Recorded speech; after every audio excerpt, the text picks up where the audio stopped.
ഈ Canadian prime minister എന്ത് കൽപ്പിച്ചിട്ടാണ്? അതായത് അമേരിക്കയുമായിട്ട് തെറ്റാനാണോ പിരിയാനാണോ?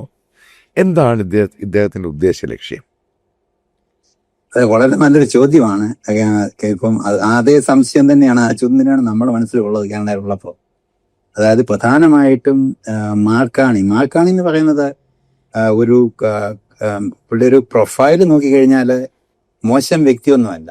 ഗോൾഡ്മാൻ സാക്സിന്റെ എക്സിക്യൂട്ടീവ് ആയിരുന്ന ശേഷം ബാങ്ക് ഓഫ് കാനഡയുടെ ഗവർണറായിരുന്നു, കൂടാതെ ബാങ്ക് ഓഫ് ഇംഗ്ലണ്ടിന്റെ ഗവർണറായിരുന്നു. പിന്നെ ഫൈനലി നമ്മൾ കാണുന്നത് ബ്രൂക്ക്ഫീൽഡിന്റെ വൈസ് ചെയർമാനായിട്ട് അദ്ദേഹത്തെ കാണുന്നു. ബ്രൂക്ക്ഫീൽഡ് എന്ന് പറയുന്ന $1 ട്രില്യൺ അസിസ്റ്റ് മാനേജ് ചെയ്യുന്ന കമ്പനിയാണ്. അപ്പൊ ഇതൊരു വളരെ ഹൈ ലെവലിൽ വരുന്ന ഒരു വ്യക്തിയാണ്.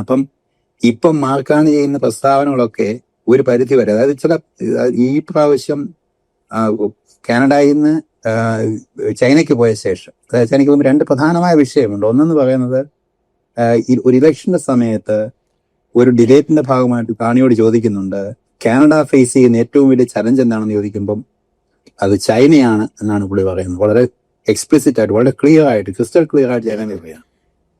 ഇന്ന് ആ ചൈനയുമായിട്ടൊരു അലയൻസ് ഉണ്ടാക്കാൻ ശ്രമിക്കുമ്പോൾ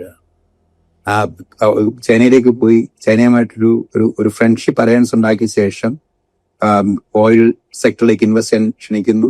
മാത്യു മെൻഷൻ ചെയ്തതുപോലെ EVs, ഇലക്ട്രിക് വെഹിക്കിൾ കാർസ് കൊണ്ടുവരാണ്ട് ശ്രമിക്കുന്നു.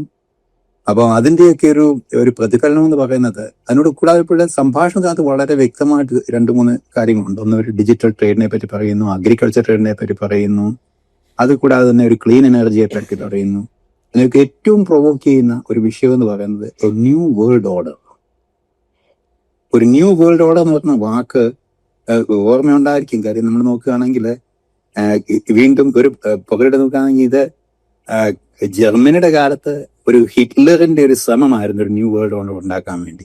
ഇപ്പൊ ചരിത്രത്തിൽ നോക്കുകയാണെങ്കിൽ എന്ത് സംഭവിച്ചെന്ന് കഴിഞ്ഞാൽ 1500-കൾക്ക് ശേഷം ഈ യൂറോപ്പ് ലോകം മുഴുവൻ കോളനൈസ് ചെയ്യാനായിട്ട് പോയി.